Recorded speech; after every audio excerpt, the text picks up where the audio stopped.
And of course, we record this call as ever, and we turn it round the middle of the following week.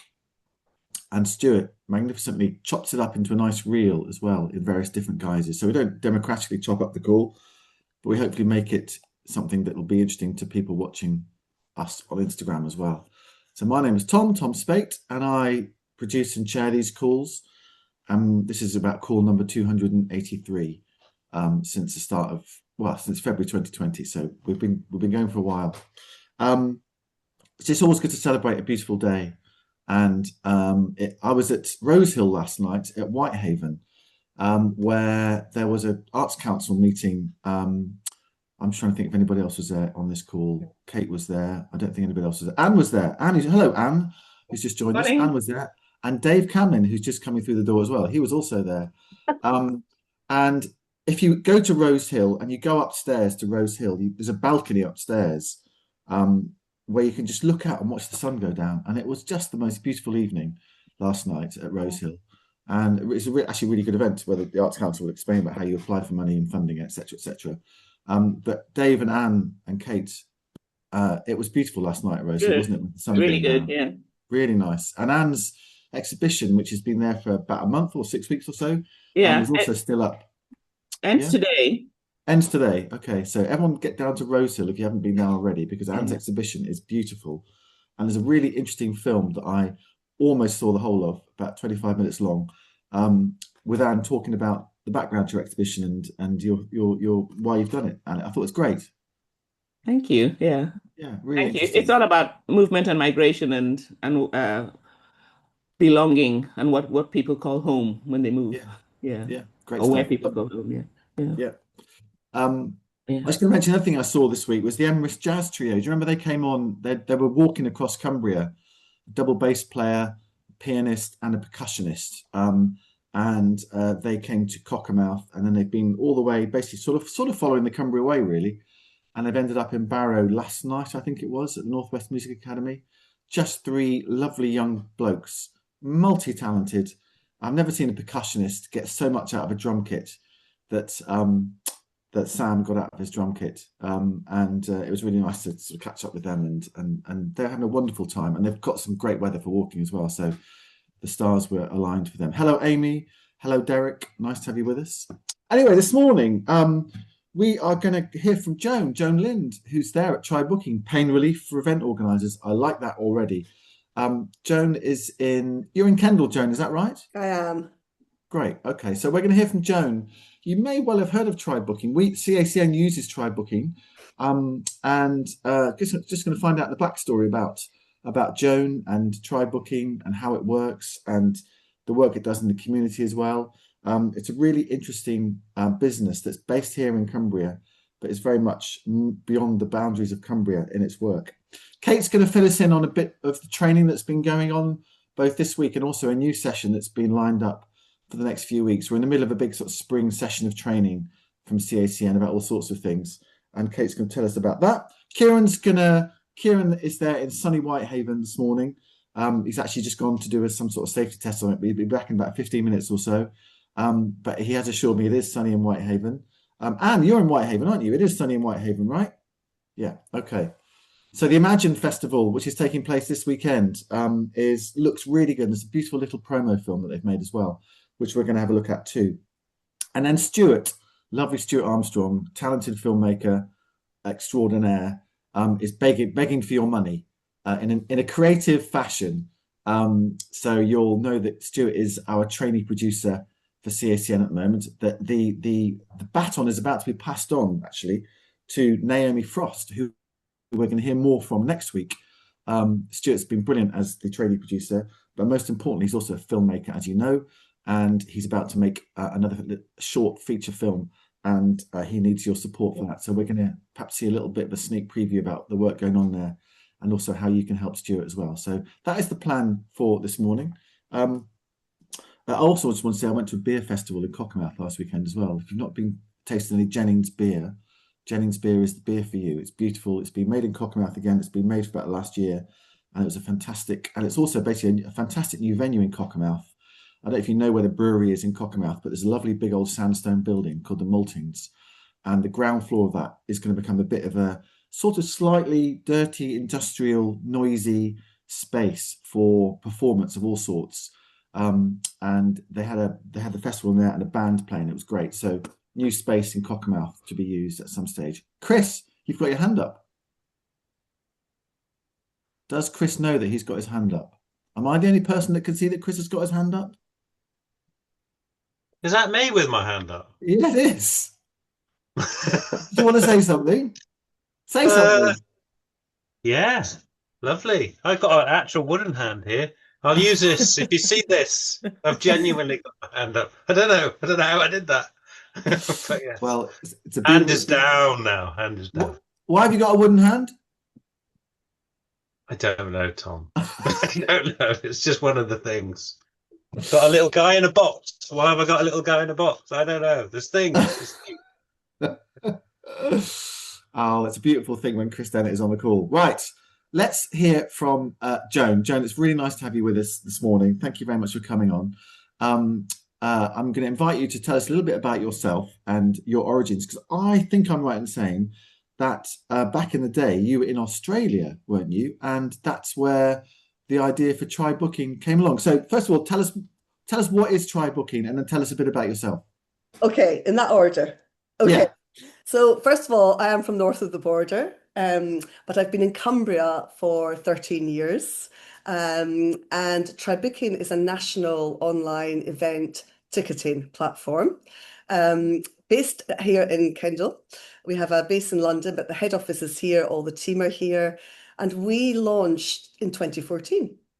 So we've been around for about 12 years now, and we work across many sectors. The arts being one, be that theatres, dram, festivals, choirs, orchestras. But we also work across many other sectors. So one of the joys of Tribucan is we can cross-fertilize ideas that we see across sectors. So that could be education, charities, businesses, government, sport, and the list is endless.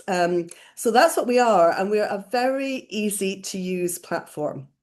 So I hate to say it, but if you've heard of platforms like Eventbrite, for example, that's the genre that we're in. So we're a self-serve platform, but we've got many, many benefits, and we're all about empowerment.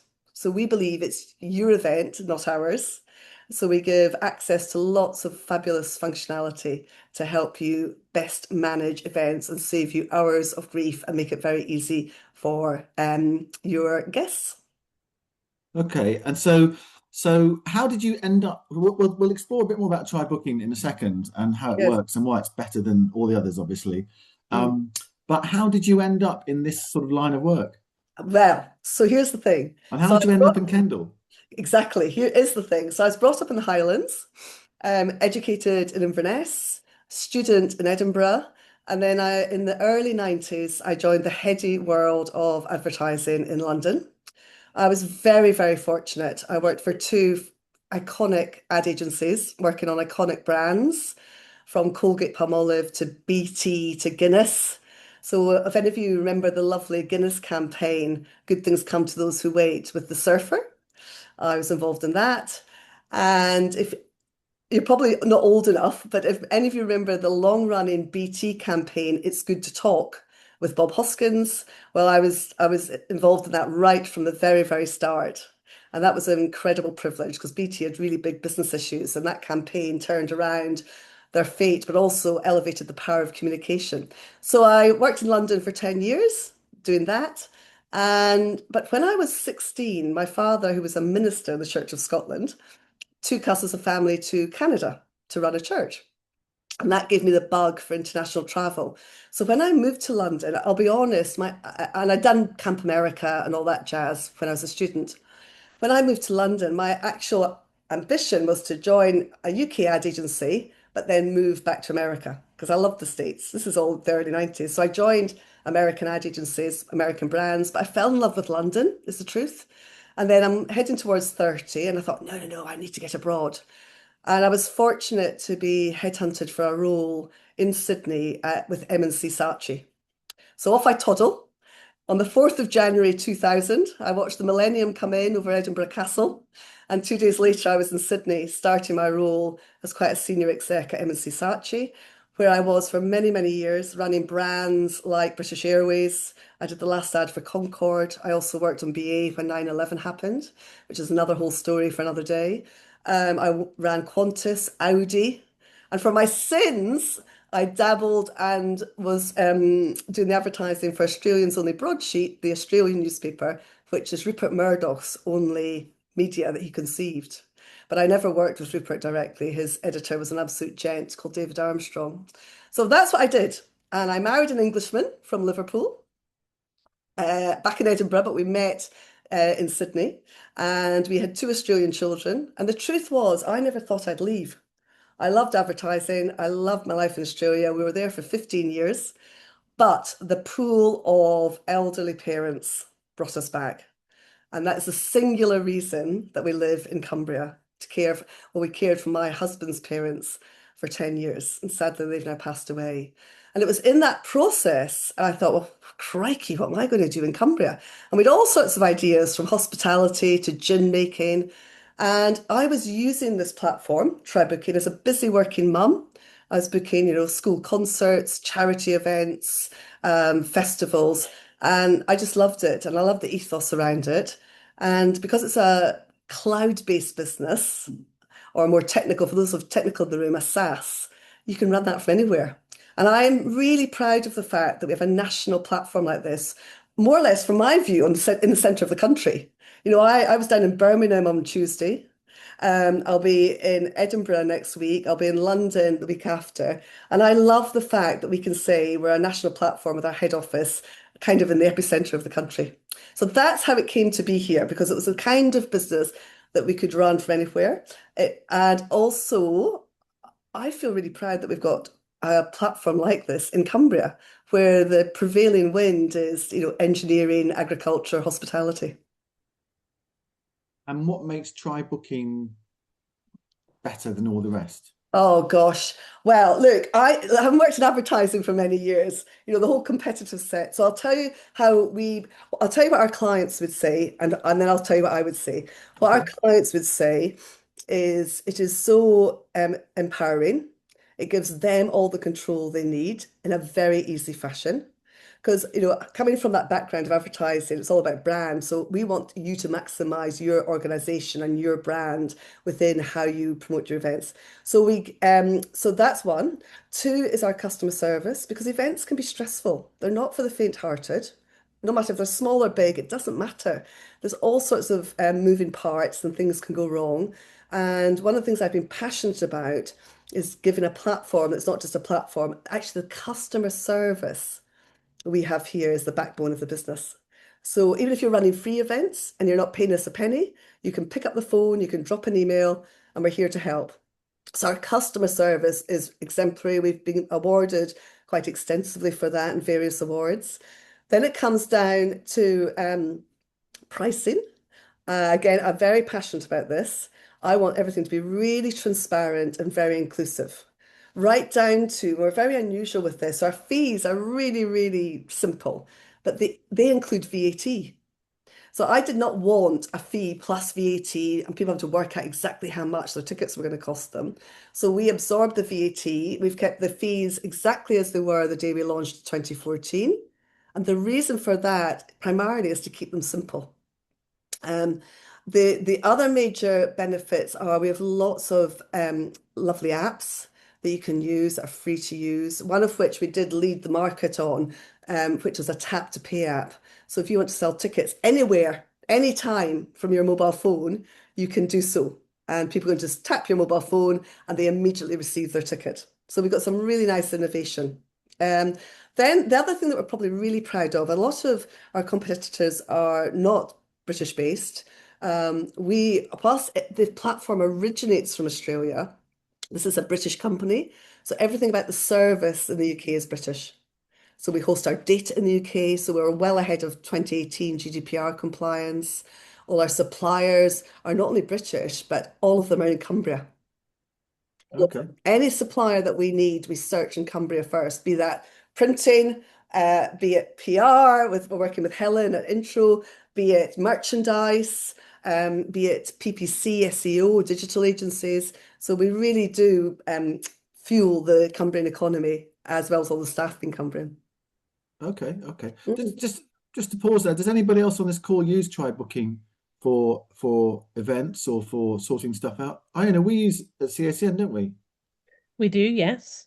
Yeah. And how do you find the experience of Tribe Booking? I find it very useful. I find it's interesting what you were saying about customer service actually, because there was something I couldn't work out how to do, and I actually found it through like the help center. But before that, I'd looked on like how to contact you, and I love just calling someone and asking a question and getting an answer. I hate having to like log an email ticket and then the whole thing takes like 5 days. So I didn't need amazingly, I worked out myself, which I was very proud of. But I didn't need to call anyone, but it's extremely refreshing to be able to know that you can just pick up the phone and ring. I find it really intuitive to use. I'm not like I sort of take everything at face value. So if the wording is complicated, I find things really difficult to do, but it's like pretty clear as to where everything is and how to do it. So yeah, tick from me. I don't think I've made any huge errors so far, so that's a glowing review. Great. You know, the phone thing's really interesting. Our whole business is in the cloud, including our phone system. So when COVID happened, the whole team started working from home. We've got one telephone number. And we've always had one telephone number, and we have no touch phone.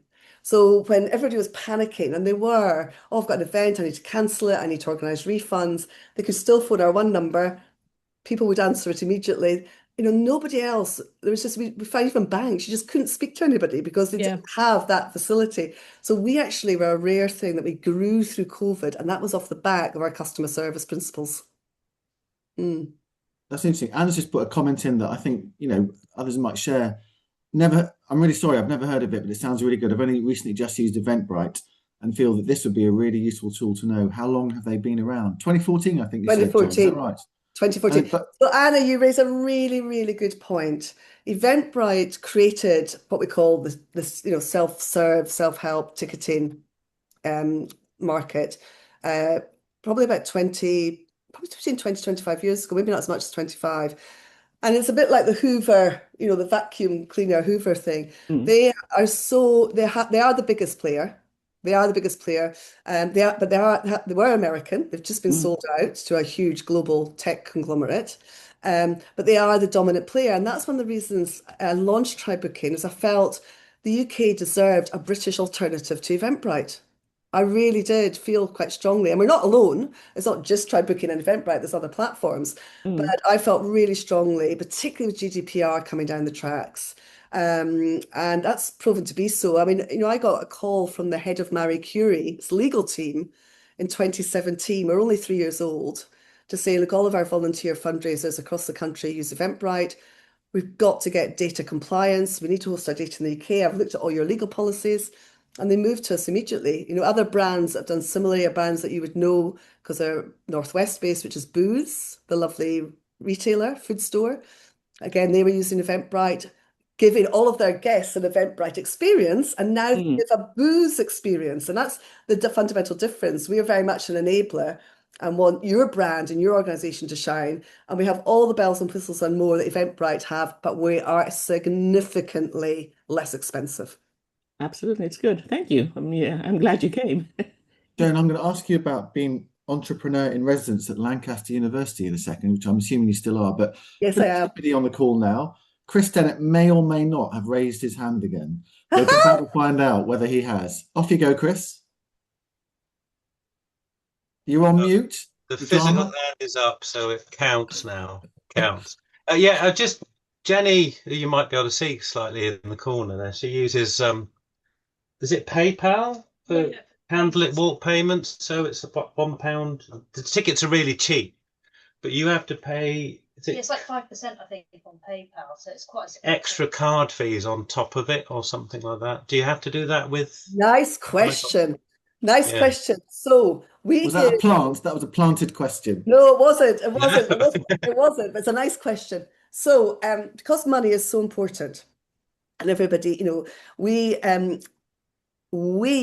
give you two options, which again, and Eventbrite don't. We give you the option that Eventbrite give, which is we process all the payments, but we also give you a second option where you can process the payments yourself through Stripe, and that's 1.5% and 20p per booking. And if you choose to link your own Stripe account, and we use Stripe because we're constantly looking at payment gateways. And Stripe still, we've been using Stripe now for 5 years, and our finance team are constantly looking at better solutions. But at the moment, Stripe still wins out. If you do that, no matter the price of your ticket, all TribeBooking charges is a flat 75p ticket fee. So your ticket could be £1 or it could be £1,000. And to process that and have all the functionality that TribeBooking gives you would cost 75p, plus your Stripe processing. The option that where we process, we include PayPal.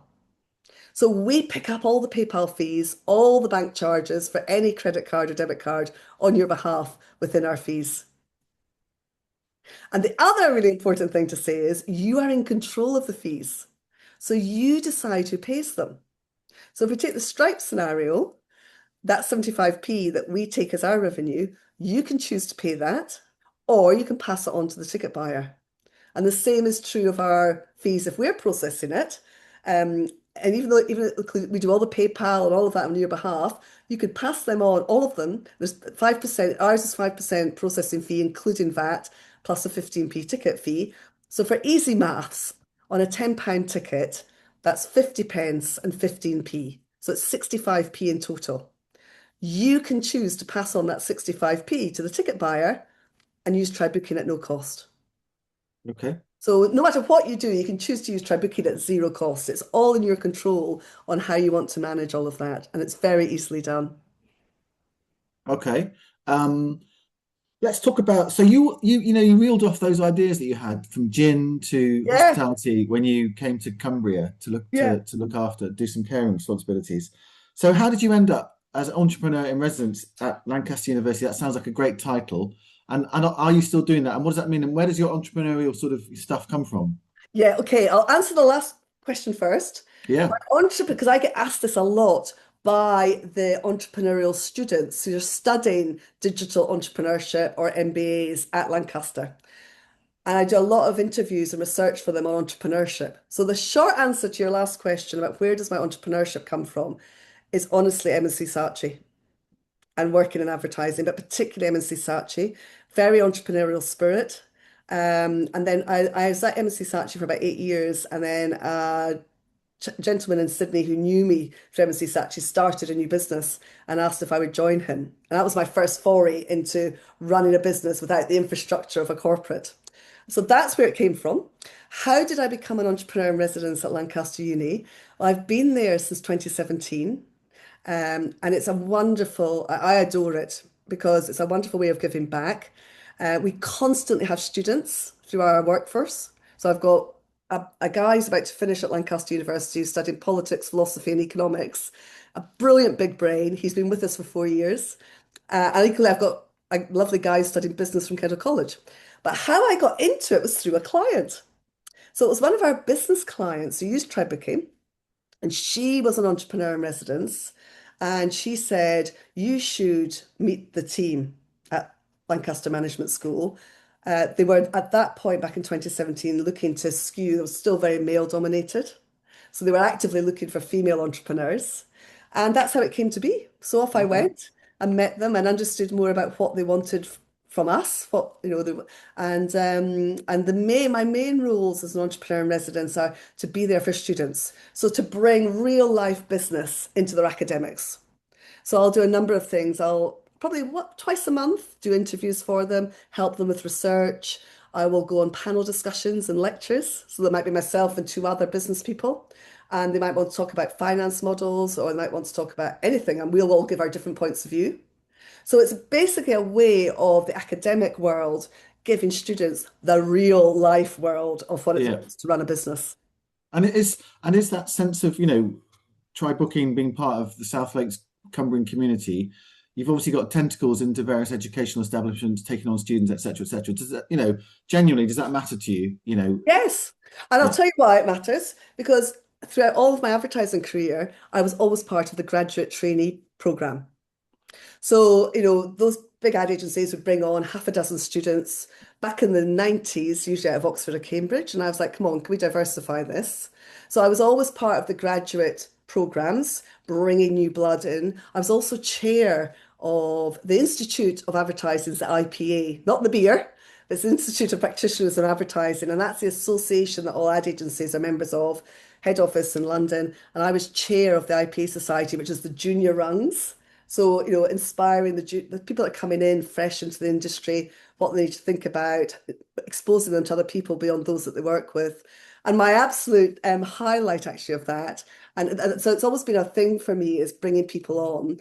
But my highlight was when I was chair of IPA Society, we had to run a debate at the House of Commons. And I had to lead what was the debate topic going to be.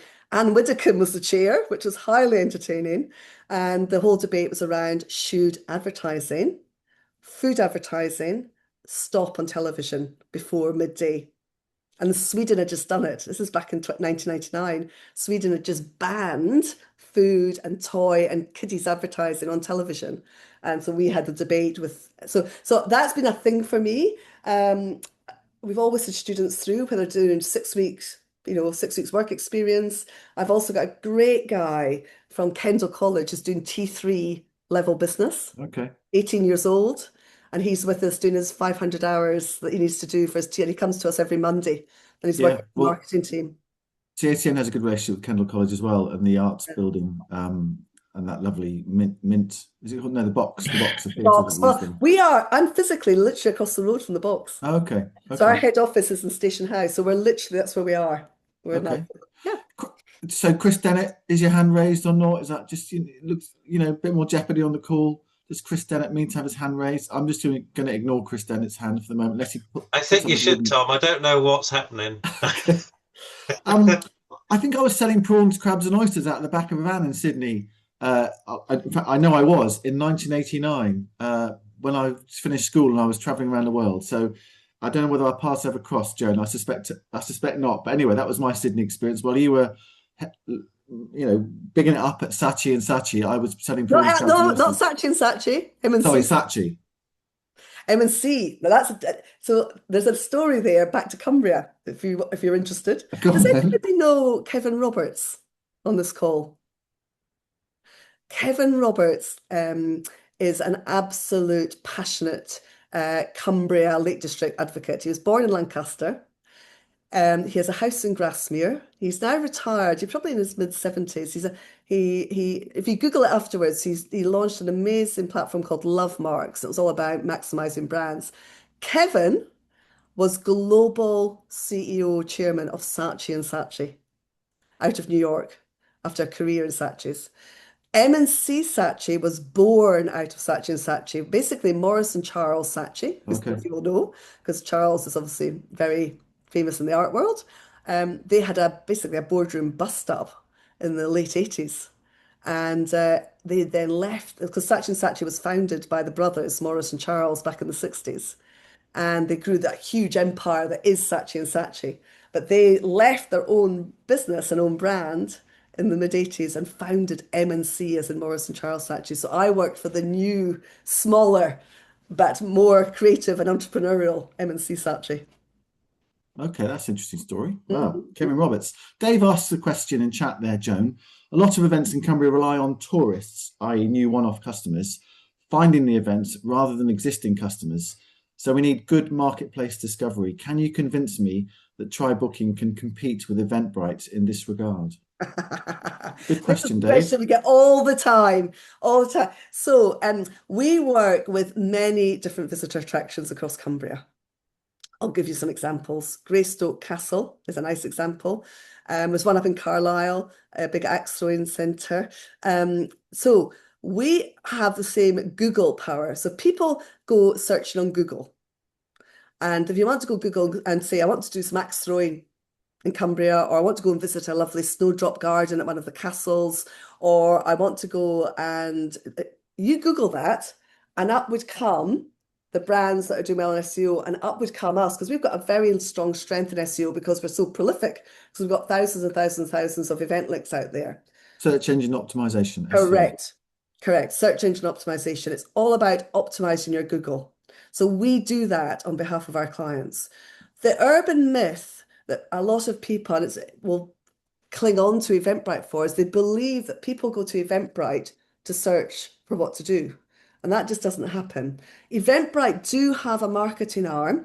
So one of the big differences between us and Eventbrite, which clients come to us for if it's important to them, is, and I'm getting it's a bit dry this, but we are the data processor only.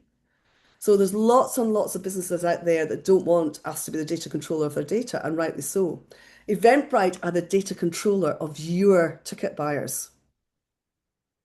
So they can market to your ticket buyers, and they do. And there's obviously a benefit in that. We take a different view, which is we should not be cross-marketing events on behalf of you to clients. So if we've got 4 castles, why would we want to then cross-market? We then enable them to optimize their own marketing. So that's why a lot of people have come to us, because they do not want Eventbrite being the data controller of their ticket buyers' data. Does that answer that question?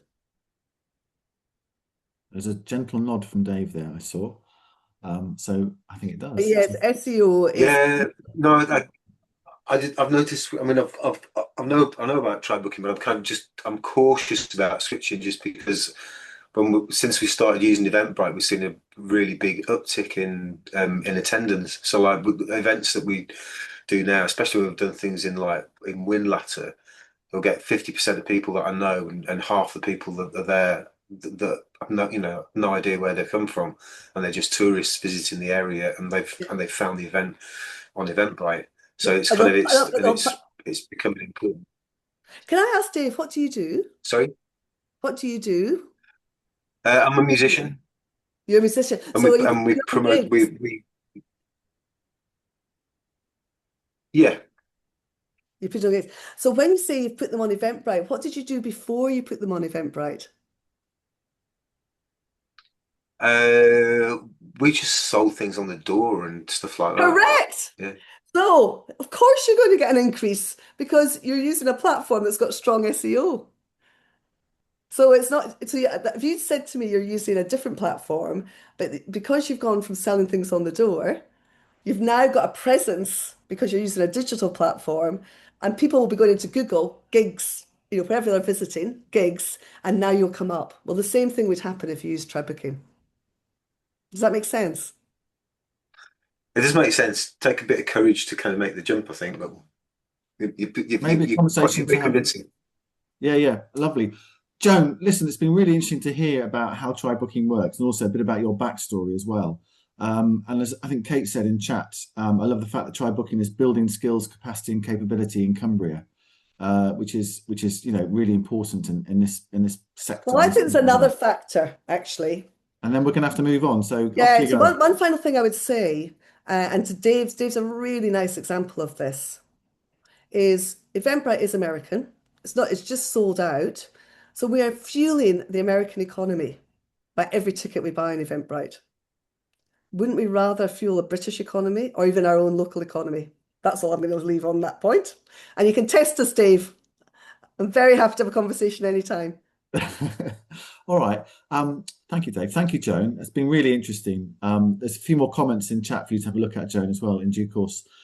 Stay with us though, because we're going to find out about. Thank you for your time, Joan, and for further conversations that no doubt we'll have as well. Kate, tell us about the training that has just popped up. Some new stuff, if you can do it briefly, and then we're going to turn to Kieran about the Imagine Festival. Ian, don't worry about sharing. We'll just stick the link in chat. To be speedy, remember that we are right at the start of our spring programme of training. Last week, Tom did 2 brilliant sessions on presenting and pitching. Next week, Chris and I will be doing 2 sessions on bringing your A game to bid writing. So a really practical session about how to put together a brilliant funding bid. So that's on Monday morning and Wednesday evening. And you can find all of the details in the link on the website. But I also wanted to flag in particular, when you're going through the training sessions, that we've added an extra one on the 20th of May in the morning. And this is with somebody called Christina Poulton, who's a brilliant trainer. And it's about it's for people who are thinking of setting up a not-for-profit company. So whether that's a CIC or a CIO or just a not-for-profit limited company, this is for you. It's about the options and how to go about it. She does this for a living. She's set up multiple companies in the last couple of years herself on behalf of other arts organisations. So I heartily recommend that. Even if you're not about to go through it yourself, but you're thinking it might be something you want to do in the future, this is definitely for you. So please take a look on the website. There's meetups, there's details of our in-person sessions, meetups, creative crack, we're calling them, on the first one is the 30th of April at Tully, and then there are 2 more after that towards the end of the month in May and June, and we would love to see you in person if you are at this end of the county, or even if you're not. Thank you, Kate. Good news is that Chris Dennett's worked out why his hand keeps going up. I shall leave you to find out the answer in chat. Now we're going to cross to Kieran in Whitehaven, who's going to tell us why we should all get to Whitehaven for the Imagine Festival this weekend. Kieran, the sun is shining. The floor is yours. Thanks, Tom. Hi, everyone. Yeah, so we are, just for anyone that doesn't know, everyone here, and we work with communities to create art across West Cumbria and artists. And we have a thing called a Jury for Joy, which is a long-term citizens jury, and they tell us what to do each year. And I'm going to do a plug for anybody that would like to join the Jury for Joy. Please do sign up, because if you go onto our website, and I'm going to share as well the link to get involved now. As you can tell, I'm actually trying to do it live. I can do it for you, Kieran. Oh, thank you. So the Jury for Joy, applications close on the 28th of April, and essentially it's being part of a community group who have £120,000 each year from the Arts Council, their Creative People and Places programme, to decide upon a project in West Cumbria that encourages creativity and creative activities. And so the Imagine Festival is what the community dreamed up in May 2025.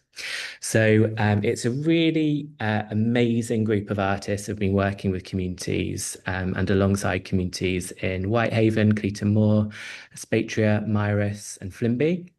And we've also got some projects from our Lightworks in Copeland from Christmas as well coming along. So it's a chance to come and see and experience art that really has been made over quite a long time. So kind of 6 months worth of work for some of the artists, and then the amazing Dave Camlin joined us slightly later but has formed an incredible choir that's going to be performing, who've been rehearsing in Cleaton Moor. If you look at the programme, you'll see that there's Nanette Madden's work at the Rum Story, which is where I am. So she's been working in Flimby and in Mirus and a little bit in Cleaton Moor and a bit in Whitehaven as well, making lots of work about dormancy and relaxation and rest, and the idea of how we develop our senses through music and drama and performance and light. So we've taken over the Rum Story, and there's quite a lot of work to do today, and everyone here and Fluid are building lots of things. But come along and experience that, and meet the community members as well who have been working hard with Nanette. Zoe Forster is presenting her work from Aspatria and Mirus, and this work is more kind of within visual art. kind of frame, but also a film that she's made recently with the community. And I'll share a little bit of that in a minute. But basically, at both Nanette's work in the Rum Story and at Zoe's work, which will be at the United Reformed, there's also workshops that you can sign up for if you go on our website. There's the programme and you can see the links to when the workshops are. So turn up in good time if you want to access any of them. But it's going to be quite informal as well. So we'll always make space for people to be creative. If you just turn up and you want to do some art, then we'll find a way for you to do some art. We've also taken over Hope Haven on Saturday and Sunday. We're going to be sharing work by Jack McNeil. He's been working with us to evaluate our year of work with communities and creating music and sound with communities from each of the projects. So there'll be spaces to kind of listen to that work. And then upstairs, we've got a new film, From West, by Dave Buick, a Cumbrian filmmaker that we've been making over about the last 18 months with communities, thinking about the impact of everyone here. And the way that we're starting to work now that we've been here for slightly longer. We're into our kind of second year of delivery. So it would be cool, Tom, could we share the little mini film I've put together? We can absolutely do that. Absolutely, we can do that. Here comes the film that to share, to enjoy. Thank you. So when did you leave Myra's? You never leave Myra's. You never leave Myra's. Myra's is always there for you. When you go back onto my house, you still see the same people that you knew when you were kids, and it's all, hello, Vince, how's things all right, Murray? Are you going to the Labour Club? And them clubs, each one of them, every weekend, Friday, Saturday and Sunday, was chock-a-block with your parents, your aunties, uncles, who had their own seats, and we used to stand outside and hope to catch them. My dad coming by, so wouldn't he, Dad? You know what I mean? And he, no, get away, I'll give you 10 pence last week.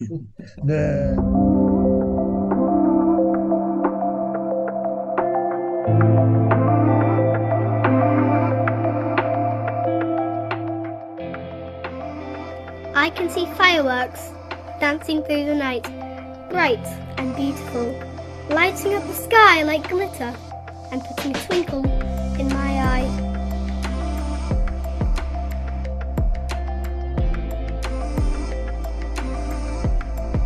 I'm not alone. I love my family to the moon and back. Their hosts are as snug as a bug. They teach me that love is soft and strong. A light that never goes out.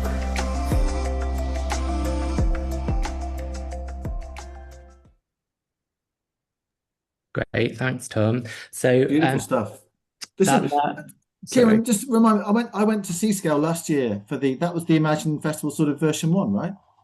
Yeah, so the jury decided they wanted to do it again, but they wanted the community to lead. So version 1 was very much about artists being curated in different spaces across Seascale, and this version is about working in specific spaces that the jury wanted us to work, and that the artists are working alongside community members that want to deliver the workshops and the exhibitions and things with the artists on the day. So hopefully it will feel kind of unintimidating and fun to go and take part. Can I just talk a little bit about that second film? So that's by the Knotted Project, and they've been working for quite a long time now with primary schools from across Copeland. And so on the Sunday, they will do a performance that comes out of that film. So it's inspired by that film, and they'll perform that in the youth project in Whitehaven Harbour. And the last project I just want to promote is the Float project. It's not the last one because we've got Sophie's. The Float project, which is this incredible piece that came actually from the idea of a jury member who said, I really just want to celebrate West Cumbrian carnivals. And it's turned into this amazing collaboration between Janice Murray, an artist who is leading on the project, with Linda from Jury for Joy, and Natasha Dawson, who's a researcher, and Katie Higgins, a movement artist, has got involved. And it's going to to be at St Nicholas Church, so we're kind of overtaking it with an exhibition and workshops, but there's also performances that local schools and dance groups from Whitehaven have put together to kind of celebrate the history of the West Cumbrian Carnival. And that's a really amazing centrepiece that we've built from the idea of a jury member. And lots of our jury members have actually got involved in building the float as well. So there'll be a float that's being constructed with an exhibition, and Natasha's made it part of her actual PhD, which is really exciting. And she'll be presenting lots of research about West Cumbrian communities as well in the exhibitions that are there. And the final fun thing is with Sophie Bass, who's an amazing artist from West Cumbria that's been working with us, and she'll be at the Edge doing some kind of craft activities based on her practice. It'll be very informal, relaxing, scrapbooking, junk journaling, and just a space to relax and not, if you don't want to do anything kind of too exhausting, then going to Sophie and just chilling out at the Edge might be fun. Something for everybody. Hopefully. And ice cream vans hopefully on the front as well. I hope so. All right. It sounds great, Kieran. Must be an awful lot of work to pull it all together. Dave, how have the Imagine Choir rehearsals gone? It's been great, actually. It's been lovely. We've been meeting in Keekle Village Hall, and they've been happening like lunchtime on Friday. So we've had a really good range of people coming down. Some people kind of stopping by in their lunchtime, and it's kind of grown. So in the first session, we had about 6 people come along, and then I think there's probably at least 20 folk that'll be part of the choir tomorrow. Yeah, they're all really looking forward to it. And it's a beautiful reorganisation of that wonderful song, Imagine, isn't it? It is. No, that was the idea, just to get a nice version of Imagine on its feet. So, and it's something that everybody can join in with as well. So, if you're around, we're opening the Imagine Choir are opening the festival at 11 o'clock at St Nick's. So, if you want to come down for a bit of a sing, see you there.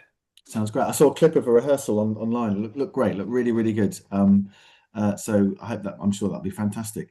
By the way, as far as the Edge is concerned, someone from the Edge is coming on in a couple of weeks' time to tell us how the Edge is settling. And this is this amazing sort of quite futuristic looking building that took a little while to build in Whitehaven, just down from the Beacon. And obviously it's been used for the Imagine Festival in different ways. And we'll just see how that's settling in, because that was quite a project to get going in Whitehaven, and now it's up and running. So yeah, absolutely. Right. Thank you very much, Kieran. Good luck. I hope it all comes together. I'm sure it will. Quite a jigsaw. Sounds brilliant. Right. Let's cross now to Carlisle, from Whitehaven to Carlisle, up the 595 or whatever it is, to Stuart Armstrong, filmmaker extraordinaire. Stuart, tell us where you're at and what's going on and why you need our support. Hello, yes, I'll keep it brief because I know we've only got 10 minutes left. But yeah, for those who don't know me, I'm Stuart Armstrong, CACN's training producer at the moment until next week. But I'm also a filmmaker.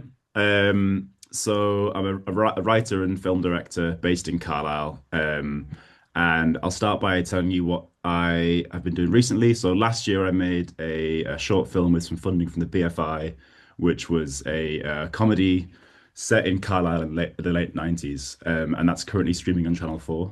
I'm going to show you a trailer for that just so you can get a sort of feel for the sort of stuff that I'm making. But yeah, it's streaming on Channel 4, and it was praised by Sir Ian McKellen and received lots of lovely press attention, so that was nice. And we were BAFTA qualifying as well, so we did quite well on the festival circuit.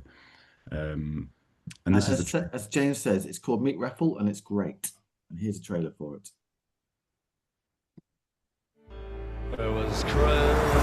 This is nice though, isn't it? Eh? Me and your granddad used to slip out like this every Christmas Eve. Dad, I need to talk to you about who I really am, or whatever. Back in just a minute, son. I was actually gonna ask you something. How do you reckon you could do us a solid? You're a minger, you, Rich. That lad of yours, he's looking well. I need to start setting an example for him. Come on, I got this. And seeing as though you're doing the draw, I thought maybe you could, bit of sleight of hand. Oh, for fuck's sake, you sad bastard. We have a very special guest for the draw.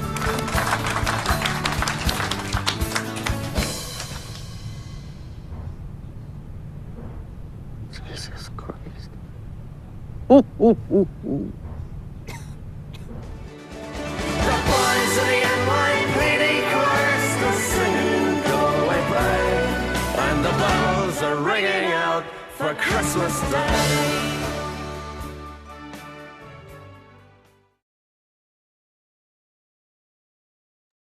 So yeah, that was Meat Raffle, and that's had lots of lovely success, and is obviously now on Channel 4 to stream, which is very nice.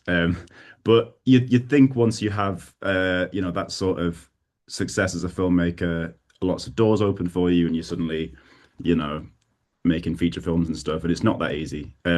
So the next thing for me is that I want to make another really solid short film, basically, to just build my portfolio and get me towards making that debut feature film. And also progressing my career towards directing some TV and stuff like that. But a big thing for me is putting like Cumbria on screen, because I think we don't have uh, any media representations of the place that we live, or that we're from. When was the last time you heard a proper Cumbrian accent on TV or in a film? Never, right? And there are so many untold stories here that I want to tell. So the next thing that I'm doing is I'm making this coming of age short film called Leavers Day. We're shooting it this summer in the lakes, up at Honister Slate Mine, and partly in Carlisle as well. And yeah, it's a coming of age short film set in 2003, and we're currently fundraising for it. So we're trying to raise about £10,000 in total to make the film, and that's a third of what Meat Raffle costs to make. So it's not that much money in terms of making a film once you start paying people. But as part of that fundraising push, we are doing a big crowdfunder. So it's not a normal crowdfunder though. So it's not give us your money for nothing. I'm sort of sick of doing those. I've done those for so many years, and I'm always grateful for the support that you get, but it's just horrible asking people for money for nothing. So what I've done this time is reached out to lots of local businesses in the lakes and here in Carlisle, and we've assembled this sort of cache of prizes. So we have a 4-night stay in the lakes, courtesy of Keswick Cottages. Story Homes have given us a £75 Sainsbury's voucher. Northern Construction have given us a 40-inch smart TV. And so instead of just giving us money, you can buy tickets for this prize draw fundraiser. It's like a raffle, but we're not legally allowed to call it a raffle for some reason. Gambling laws. But you can buy these tickets for £10 and help us hit our fundraising goal of £4,000. So the website is leaversday.com, and all the information's on there. I'll play the little crowdfunding video as well before I start talking, and it'll give you a better sense of what the film's about, why we're doing what we're doing, and how you can help, basically. And I'll just pull that up now.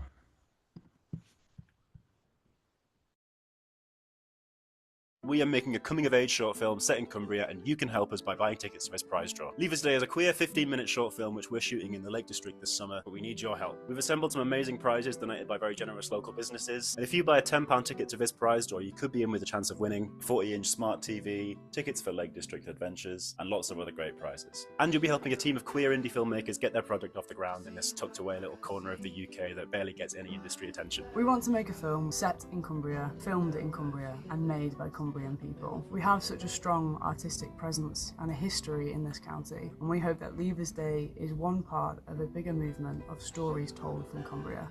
Leavers Day, at its core, explores the experience of growing up queer, trans, or other in a rural area. It's set in the summer of 2003 and follows the story of misfit trans teenager Alex and his Dosser ex-boyfriend Dom, who were kicked out of the pub on the last day of school and decide instead to chase whispers of an illicit stash of 19th century moonshine recently unearthed inside a Lake District 9. But the pair's sense of adventure soon gets the better of them as the treacherous journey begins to force long-buried tensions to the surface. So it's a queer coming-of-age adventure story that sits somewhere between Stand By Me and Call Me By Your Name. We're going to be drawing the winning tickets at a special fundraising event in Carlisle on the 1st of May. But don't worry if you can't make it, you can still buy tickets and we'll get in touch with the winners after the fact. So yeah, this sort of fundraiser is all culminating at this big event that we're putting on next Friday in Carlisle, at the Tithe Barn, which is just next to West Walls. It's between the Sportsman Pub and West Walls, if you know where that is. And we're going to have music from two local bands, Exploding Head and Aphid.